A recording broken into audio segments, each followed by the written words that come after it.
अखिलेश यादव के खिलाफ बीजेपी का हल्ला बोल। मेरठ वाराणसी में फूंका अखिलेश यादव का पुतला। भीमराव अंबेडकर के साथ अखिलेश यादव की फोटो लगाने को लेकर विवाद। अमेठी में बीजेपी कार्यकर्ताओं ने किया राहुल गांधी का विरोध। संजय गांधी अस्पताल के पास जलाया गया राहुल गांधी का पुतला। पुलिस ने प्रदर्शनकारियों को खदेड़ा। बीजेपी सांसद संबित पात्रा बोले, पाकिस्तान के दुलारे बने हुए राहुल गांधी। कांग्रेस पार्टी कहा ये इंडिया अलायंस नहीं है, ये रावलपिंडी अलायंस है। प्रधानमंत्री मोदी की अध्यक्षता में हुई सीसीएस की बैठक। प्रधानमंत्री आवास पर हुई इस बैठक में रक्षा मंत्री राजनाथ सिंह, गृह मंत्री अमित शाह, विदेश मंत्री एस जयशंकर, वित्त मंत्री निर्मला सीतारमण, एनएसए अजीत डोभाल भी शामिल हुए। पाकिस्तान को करारा जवाब देने की पूरी तैयारी। सीसीएस की बैठक में प्रधानमंत्री मोदी ने की केंद्रीय कैबिनेट की उसके बाद मीटिंग। बैठक में सभी केंद्रीय मंत्री मौजूद। पहलगाम आतंकी हमले के बाद कैबिनेट का मंथन। पहलगाम हमले को लेकर के प्रधानमंत्री मोदी ने कल भी की थी उच्च स्तरीय बैठक। रक्षा मंत्री, एनएसए, सीडीएस, 3 सेना प्रमुख इसमें शामिल हुए थे। सूत्रों के मुताबिक प्रधानमंत्री मोदी ने कल ही तीनों सेनाओं को दी थी टारगेट और समय तय करने की खुली छूट। शिवसेना उद्धव गुट के नेता संजय राउत का प्रधानमंत्री मोदी पर निशाना। कहा, आर्मी को फ्री हैंड देना हो तो बड़ी बात नहीं, सब कुछ आर्मी के ऊपर छोड़कर भाग नहीं सकती सरकार। संजय राउत ने पाकिस्तान के यूट्यूब चैनल्स को बंद करने को भी बताया नौटंकी। पहलगाम हमले में आतंकी फारूक अहमद का नया नाम आया सामने। जांच एजेंसी सूत्रों के मुताबिक लश्कर के टॉप कमांडर फारूक अहमद द्वारा तैयार किए गए ओवरग्राउंड वर्कर्स के नेटवर्क ने आतंकी हमले को अंजाम देने में मदद की। पाकिस्तान की हरकत पर सेना का आधिकारिक बयान आया सामने। बताया, पाकिस्तान की तरफ से बारामूला, कुपवाड़ा, नौशेरा, सुंदरबनी और अखनूर में फायरिंग की गई। पहलगाम हमले के बाद से पाकिस्तान की हरकतें जारी। अंतर्राष्ट्रीय सीमा फिर से सीज फायर का उल्लंघन किया गया। जम्मू के प्रगवाल सेक्टर में भी गोलीबारी। पहलगाम आतंकी हमले के बाद पाकिस्तान के सीमावर्ती इलाकों में दहशत का माहौल। बॉर्डर से सटे इलाकों की मस्जिदों में नमाज पढ़ने नहीं आ रहे पाकिस्तानी। वॉच टावर से भारतीयों की गतिविधि पर नजर रख रहा है पाकिस्तानी सेना के रेंजर्स। पहलगाम आतंकी हमले को लेकर दुनिया भर से मिल रही है भारत को समर्थन। कई देशों के विदेश मंत्रियों ने जयशंकर को किया फोन। सभी ने आतंकी हमले की कड़ी निंदा की।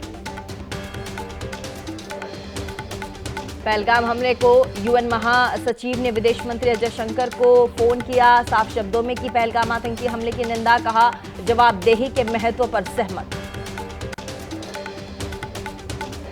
केंद्रीय कानून मंत्री अर्जुन राम मेघवाल का बयान। का पहलगाम हमले को लेकर विपक्ष ने विशेष सत्र की मांग की है, इस पर विचार किया जाएगा। जम्मू कश्मीर में आतंकियों के खिलाफ कार्यवाही जारी। सोपोर में प्रशासन ने जब्त किया आतंकी प्रॉपर्टी। पाकिस्तान में छिपा बैठा है आतंकी कुंडू। जम्मू कश्मीर में आतंकियों के साथ साथ उनके मददगारों के खिलाफ भी कार्यवाही जारी है। बांदीपोरा में पकड़े गए लश्कर के 3 मददगार। भारी मात्रा में हथियार बरामद। बैसल में मौजूद खच्चर वाले से लेकर फोटोग्राफर तक की जांच। आतंकियों को मिले लोकल सपोर्ट से इनकार नहीं। पूरी प्लानिंग के साथ आतंकियों ने किया था हमला।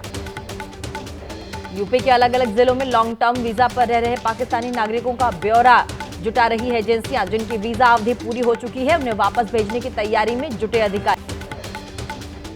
जम्मू कश्मीर में पहलगाम आतंकी हमले के विरोध में प्रदर्शन जारी। कुपवाड़ा में पाकिस्तान आतंकवाद के खिलाफ निकाली रैली। पुतला जलाकर विरोध प्रदर्शन। पहलगाम हमले के विरोध में प्रदर्शन। चंडीगढ़ में महिलाओं ने आतंकी हमले के विरोध में किया प्रोटेस्ट। बैसरन घाटी में हुए आतंकी हमले में मारे गए थे 26 पर्यटक। बॉर्डर पर एंटी ड्रोन सिस्टम डिप्लॉयड करेगी पंजाब सरकार। पाकिस्तान से ड्रोन के जरिए हथियार और ड्रग सप्लाई की साजिश को विफल करने का प्लान। कांग्रेस के विवाद के बाद डिलीट किया एक्स पोस्ट। बीजेपी प्रवक्ता प्रदीप भंडारी ने ली चुटकी। भारत की जनता के दबाव में कांग्रेस पार्टी ने पोस्ट हटाया। कांग्रेस का पार्टी नेताओं को सख्त निर्देश। पहलगाम हमले पर पार्टी लाइन के मुताबिक ही दे बयान। पार्टी लाइन से अलग बयान देने पर होगी कड़ी कार्रवाई। कल मुंबई दौरे पर रहेंगे प्रधानमंत्री मोदी। बीकेसी में वेब्स कार्यक्रम का उद्घाटन करेंगे। प्रधानमंत्री के दौरे के चलते बढ़ाई गई सुरक्षा। 1 से 4 मई तक चलेगा वेब्स कार्यक्रम। 2 मई को आंध्र के अमरावती भी जाएंगे प्रधानमंत्री। दिल्ली के कपासेड़ा इलाके में युवक की मौत के बाद बवाल। इलाके के लोगों ने सड़क को जाम किया। गुस्साई भीड़ ने पुलिसकर्मियों पर पथराव किया। पुलिस कस्टडी में नाबालिग की मौत का आरोप। कोलकाता के बड़ा बाजार में भीषण अग्निकांड। ऋतुराज होटल में आग लगने से 14 लोगों की जान गई। कई लोग झुलसे। बड़ी मुश्किल से आग पर पाया गया काबू। जांच के लिए विशेष टीम गठन। कोलकाता अग्निकांड में हुई 14 लोगों की मौत पर सीएम ममता बनर्जी ने जताया दुख। एक्स पर लिखा, मैं पूरी रात करती रही राहत बचाव काम की निगरानी। हादसे की जांच के लिए जा चुके हैं आदेश। कोलकाता अग्निकांड में हुई 14 लोगों की मौत को पश्चिम बंगाल बीजेपी के अध्यक्ष सुकांतु मजूमदार ने बताया हत्या। कहा, कोलकाता में बार बार ऐसी घटना हो रही है। मुख्यमंत्री कल्चरल प्रोग्राम में व्यस्त है।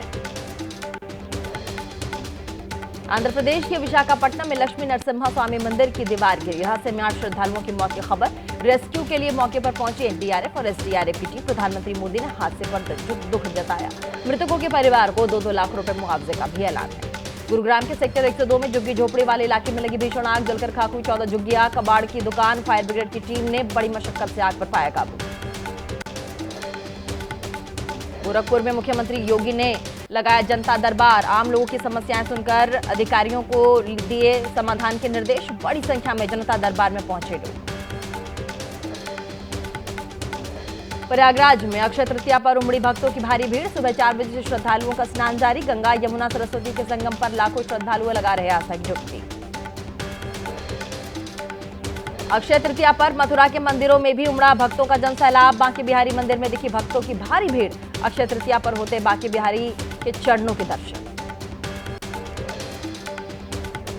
दिल्ली की मुख्यमंत्री रेखा गुप्ता ने एक राष्ट्र एक चुनाव को बताया आगे बढ़ने का रास्ता। कहा, 2047 में विकसित भारत और विश्व गुरु बनने के लिए एक राष्ट्र एक चुनाव ही एकमात्र रास्ता है। आज से मदर डेयरी का दूध 2 रुपए प्रति लीटर महंगा होगा। कंपनी ने कहा है, खरीद लागत बढ़ने से कीमत में बदलाव की जरूरत है। बीते कुछ महीनों में 4-5 रुपए प्रति लीटर बढ़ी है लागत। अक्षय तृतीया पर विधि विधान के साथ खुले श्री गंगोत्री धाम के कपाट। मुख्यमंत्री धामी ने पूजा अर्चना कर प्रदेशवासियों के कल्याण की कामना की। श्री गंगोत्री के कपाट खुलने के साथ ही शुरू हुई 4 धाम यात्रा। केदारनाथ मंदिर के कपाट खुलने की तैयारियां पूरी। 2 मई को खुलने जा रहा बाबा केदारनाथ का कपाट। ऊखीमठ से रवाना होकर अपने पड़ावों की तरफ रवाना हुई बाबा की डोली। 4 धाम यात्रा को लेकर 6000 पुलिसकर्मियों की तैनाती। 17 कंपनी पीएसी और 10 कंपनी केंद्रीय सुरक्षा बलों की लगाई गई ड्यूटी। फर्जीवाड़ा रोकने के लिए साइबर सेल सक्रिय।